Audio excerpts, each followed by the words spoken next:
Hi there, welcome to the next ClickSense tutorial video, and in this video I will going to talk about the before ClickSense function.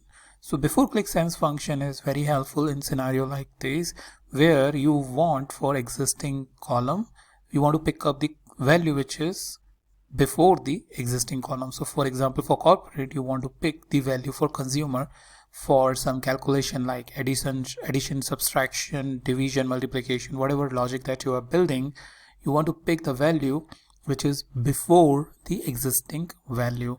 So in that case you will going to use the before function. So to do that, what I am going to do is, along with the sum of sales, which is this value right now for the different consumer segments, I am going to add the before function. What I'll say is before, and then I will say sum of sales and press enter. So for consumer you get nothing because there is nothing prior to consumer, but for corporate the before is consumer. So along with the corporate sum of sales, you get the sum of sales for consumer as well. So if this value is similar to this value.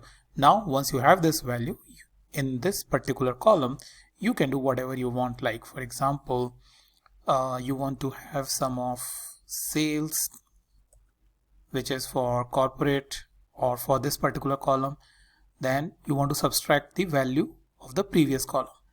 So here, once corporate sales minus consumer sales, this is your output. Similarly, home office sale minus corporate sale, this is your output.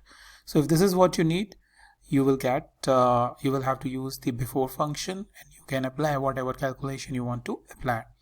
Now what I'll do is I will simply remove the sum of sales right now and show you another functionality. So right now what we are return back to the original calculation where we are just using the before, but in the before we want to take the second before value. So what it means is that in home office I want to go 2 steps back. So 1, 2. So in home office I want consumer.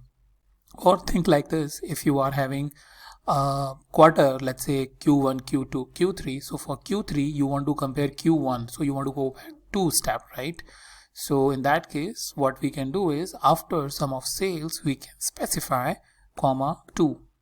So now if you see, for home office we get the consumer value, but since these were the first 2 values, we don't get anything. So if I just click on done, come to the front end.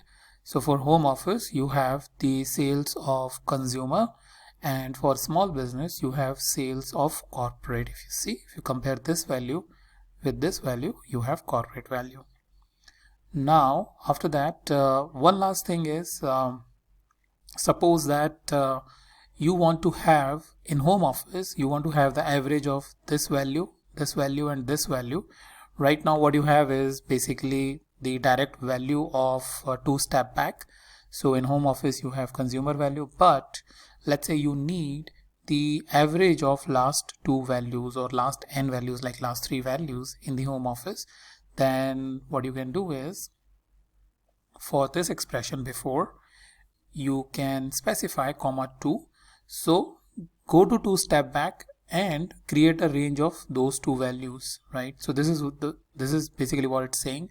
And then use the function range avg and close this and click apply. And if we come on the front end, so this value over here, the range average, is going to 2 steps back and looking at if it has 2 columns. So since there are no 2 columns prior to that, what you are getting is the exact value of the consumer. But for small business, if you see, the output that you are getting is 1495823, which is nothing but the average of home office and corporate sales.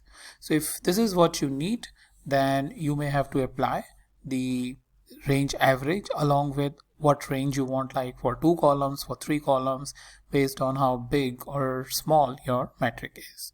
So that's about what I wanted to discuss in this tutorial video, and I'll meet you in the new video with the new topic.